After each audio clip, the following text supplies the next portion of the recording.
ఈరోజు మీకు ఒక సినిమా గురించి చెప్తాను. కిల్ అండి ఈ సినిమా పేరు. ఇది ఓటీటీలో ఉంది, చూడండి, తెలుగులో కూడా ఉంది. ఈ సినిమాకు ఉన్న ప్రత్యేకత ఏంటంటే, జనరల్గా ఎక్కడన్నా మనం చూసినప్పుడు విలన్ ఒకడో ఇద్దరు ఉంటారు. సామాన్య ప్రజలు ఎక్కువ మంది వాళ్ళ ద్వారా బాధపడి విలన్స్ని తిడుతూ ఉంటారు ఎక్కువ మంది జనం. కానీ ఈ సినిమా గొప్పతనం ఏంటంటే, సినిమా మొత్తం ఒక ట్రైన్లో స్టార్ట్ అవుతుంది. ఆ ట్రైన్లో దాదాపు ఒక 40-50 మంది దొంగలు, బందిపోటు దొంగలు ఆ ట్రైన్లో ఎక్కుతారు దోచుకోవడానికి. హీరో ఒకడే ఉంటాడు, ఇద్దరు ఫ్రెండ్ ఒకడు, ఇద్దరే ఉంటారు.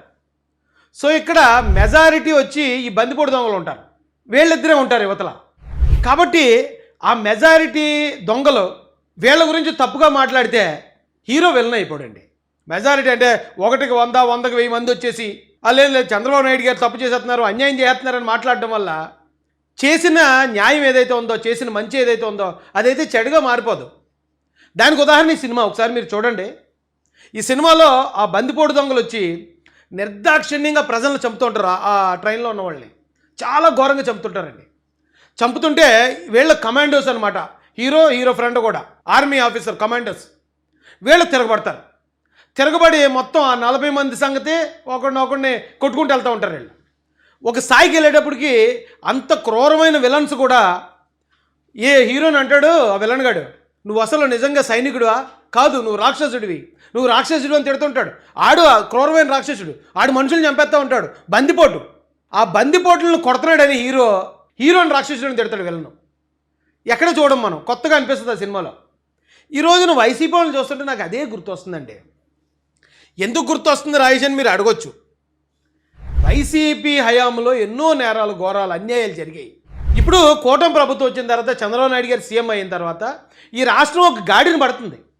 ఇప్పుడు ఈ రాష్ట్రానికి మళ్ళీ ఆశలు చిగురిస్తున్నాయి, కొత్తగా పెట్టుబడులు వస్తున్నాయి, కుర్రోళ్ళకి గవర్నమెంట్ ఉద్యోగాలు వస్తున్నాయి, కొత్త ఇండస్ట్రీలు వస్తున్నాయి, కొత్త ఆశలు ప్రజల్లో, యువతలో, నిరుద్యోగుల్లో కొత్త ఆశలు రేకెత్తుతున్న ఈ సమయంలో కాపులకు అన్యాయం జరిగిపోయింది, కాపుల మీద దాడి జరిగిపోతుంది అంటాడు ఒక నాయకుడు వచ్చి. ఇంకో నాయకుడు వచ్చి బీసీలను తొక్కేస్తున్నారు, బీసీల మీద బీభత్సమైన దాడులు జరిగిపోతున్నాయి, ఈ రాష్ట్రం అల్లకల్లోలం అయిపోతుంది అంటాడు ఇంకో నాయకుడు వచ్చి. మరొక నాయకుడు వచ్చి లేదు ఎస్సీలు, దళితుల్ని ఇంకా తొక్కిపెట్టి నార తీసేస్తున్నారు అంతే, ఈ రాష్ట్రంలో అసలు చట్టం కరువైంది అంటున్నాడు. ఏంటండి ఈ ప్రచారం ఏంటి? నిజంగానే అలా జరుగుతుందా? మరి మా కళ్ళకి ఎక్కడ కనపట్లేదేంటి? ఎక్కడ ఏ పేపర్లోనూ కనపట్లేదు, ఏ బాధితుడు బయటకు రావట్లేదు. మాకు ఇగో పలానా అన్యాయం జరిగింది, లేకపోతే మా ఇంట్లో ఒక వ్యక్తిని చంపేసి మాకు డెడ్ బాడీ డోర్ డెలివరీ చేశారు, మరో చోట ఇదిగో పోలీస్ స్టేషన్లో శిరోమండలం చేశారు, మరో చోట ఇదిగో మా డాక్టర్ గారిని రోడ్డు మీద పెట్టి ఈడ్చి కొట్టి చంపారు, మరో చోట ఇదిగో అనే గవర్నమెంట్ ఎంప్లాయీని తీసుకెళ్ళి నరికి చంపారు. ఇలాంటి ఏ వార్తలు లేవేంటి? మరి ఏమీ లేకపోయినా చంద్రబాబు నాయుడు గారి ప్రభుత్వంలో కాపుల మీద దాడులు జరిగిపోతున్నాయి, బీసీల మీద దాడులు జరిగిపోతున్నాయి, ఎస్సీల మీద దాడులు జరిగిపోతున్నాయని ఈ ప్రచారం ఎందుకు పెడుతున్నారు? తప్పు కదండి ఇది. జాడ శ్రవణ్ కుమార్, అతను పార్టీ పెట్టాడు, మంచిదే. అతను లీగల్ బ్యాక్గ్రౌండ్ నుంచి వచ్చాడు, అది కూడా మంచిదే, ఉపయోగపడుతుంది పార్టీకి. కానీ అతను ఎందుకు వచ్చాడు, ఎక్కడి నుంచి వచ్చాడు, ఇప్పుడు ఏం మాట్లాడుతున్నాడు? ఇతను మొన్నటిదాకా, ఇప్పుడు అతని గురించి మనం ఎక్కువ మాట్లాడుకోకర్లేదు, అందరికీ తెలిసిందే. మొన్నటిదాకా తెలుగుదేశం పార్టీ కోసం మాట్లాడిన వ్యక్తి. తెలుగుదేశం పార్టీతో ఆయన ఏదో పొత్తు సీట్లు అడిగాడు, లేకపోతే అసెంబ్లీ నియోజకవర్గానికి ఎంత ఇమ్మని అడిగాడు, ఇవ్వలేదు. ఇవ్వని కారణంగా అని వెంటనే ఎలక్షన్ ముందే రివర్స్ అయిపోయాడు. ఒకవేళ ఎలక్షన్ అయ్యి తెలుగుదేశం పార్టీ అధికారంలోకి వచ్చి ఒకవేళ అనుకున్న ఏదో జరగట్లేదని అప్పుడేమైనా వ్యతిరేకించడానికి కొంచెం అర్థం ఉంది. అప్పటి వరకు ఇదే జాడ శ్రవణ్ కుమార్ TV5లో కూర్చుని ఒక డాక్యుమెంట్ ఎలా చూపించాడు, ఇదిగో వైస్ ఛాన్సలర్స్ అందరినీ కూడా ఒక కులవళ్ళనే వేసుకున్నారు అని ఒక డాక్యుమెంట్ చూపిస్తే ఆల్మోస్ట్ వచ్చపోయించాడు జగన్మోహన్ రెడ్డి. సిఐడి కేసు పెట్టి ఆయన కూర్చోబెట్టినందుకు, యాంకర్ మూర్తి గారిని ఆ కూర్చోబెట్టినందుకు ఆ ఛానల్ యజమాని అయిన బిఆర్ నాయుడు గారి మీద మొత్తం అందరి మీద ఎఫ్ఐఆర్ చేసి ఆల్మోస్ట్ దడ్డలు ఆడించాడు ఆయన. అంటే అలాంటి వాడు కరెక్ట్ అండి? అలాంటి వాడు ఉంటే అంత సంయమనం పట్టిస్తారా? శాంతి సామరస్యాలతో ఉంటారా? చక్కగా చంద్రబాబు నాయుడు గారు వచ్చి అందరికీ అన్ని హక్కులు ఇచ్చి ఎవరి కాళ్ళు స్వేచ్ఛగా బ్రతకండి అంటే మనం ఆ స్వేచ్ఛను ఎలా దుర్వినియోగం చేస్తామండి? ఇదేనా పద్ధతి? ఇప్పుడు ఈయన వచ్చి పెద్ద మాటలు, హోంమంత్రి గారి మీద మర్డర్ కేసు పెట్టేస్తాడట. వంగల్పూడి అనిత గారు వాటర్ ఎన్కౌంటర్ స్పెషలిస్ట్. ఈరోజు అధికారం వచ్చింది కానీ ఎగిరెగిరి పడుతున్నారు. ఒకరోజు అధికారం పోద్ది, అధికారం పోయిన తర్వాత ఏమవుతుందో తెలుసా మేడం? శంకరగిరి మాన్యాలు ఓచలు లెక్క పెట్టుకుంటూ కూర్చోవాలి. విశాఖపట్నం సెంట్రల్ జైల్లో అధికారికంగా పరామర్శించిన మీరు అదే విశాఖపట్నం సెంట్రల్ జైల్లో చెప్పుకుడు తినే రోజు ఒక రోజు వస్తుంది. జగన్మోహన్ రెడ్డి గారికి వెళితే చంద్రబాబు నాయుడు గారు, లోకేష్ గారు, పవన్ కళ్యాణ్ గారు ఫ్లైట్లు వేసుకుని పారిపోవాల్సి వస్తుందట. రేపొద్దున ఆయన ముఖ్యమంత్రి అయితే ఇలా ముగ్గురు పరిస్థితి ఎలా ఉంటుందో తెలుసా? అక్కడ కౌంటింగ్ మిషన్ స్టార్ట్ అయ్యి మ్యాండేట్ జగన్మోహన్ రెడ్డికి వచ్చింది అని టీవీలో కనపడిన మరుక్షణం ముగ్గురు 3 స్పెషల్ ఫ్లైట్లు వేసుకొని ఆ ఇండియా దాటి వెళ్ళిపోతారు. ఈయనే తరుము కొడతా. ఏంటండి ఈ డైలాగులు ఏంటి? ఈ డైలాగులు గతంలో ఎందుకు రాలేదు? ఓకే, మీరు నిజంగా పోటుగాళ్ళని నేను ఒప్పుకుంటానండి. మీరు చాలా పెద్ద పోటుగాళ్ళు, వీరులు, సూర్యులు. మరి ఇదే మాటలో జగన్ రెడ్డి అధికారంలో ఉన్నప్పుడు, సీఎంగా ఉన్నప్పుడు మీరు ఎందుకు మాట్లాడలేదు? ఆ టైంలో కూడా మాట్లాడినోండి నేను. ఈవేళ నేను ఇలాగే ఉంటే ఉండొచ్చు, కానీ ఆ టైంలో ఇంతకన్నా ఎక్కువ మాట్లాడినోండి. ఏది జరిగితే అదే జరుగుతుంది, చూసుకుందాం ఆయనకి పుష్ప స్టైల్లో మొత్తం తెగించేసి నిలబడినోండి.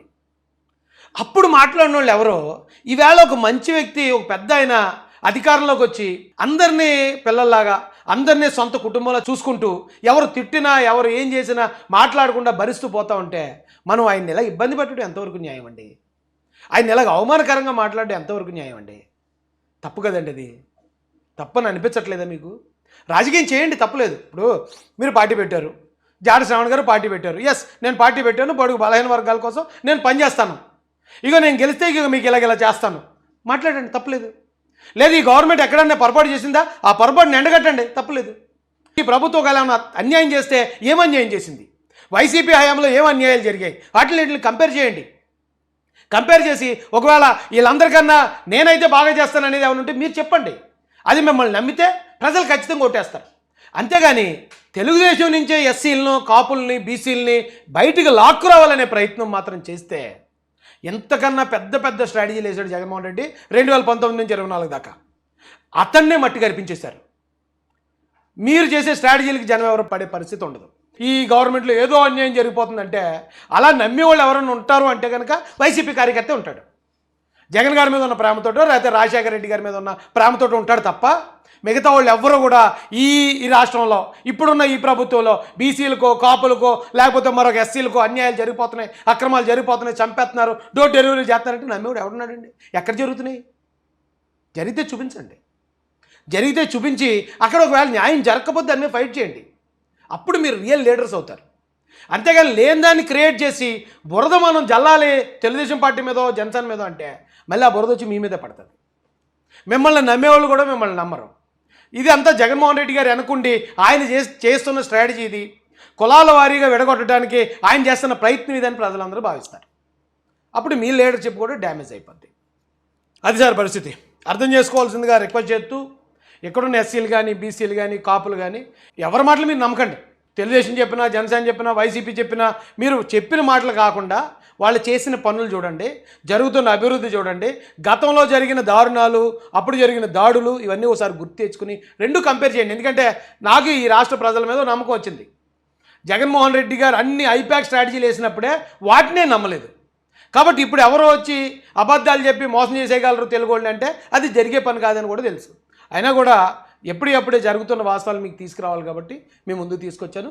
ఇక నిర్ణయం మీదే ఒక లైక్ చేసి, కామెంట్ చేసి దీన్ని అందరికీ ప్రజలందరూ చూసేలా షేర్ చేయాల్సిందిగా రిక్వెస్ట్ చేస్తూ జై భీమ్, జై భారత్, జై జై మహాసేన, జై తెలుగుదేశం, జై చంద్రబాబు, జై జై లోకేష్.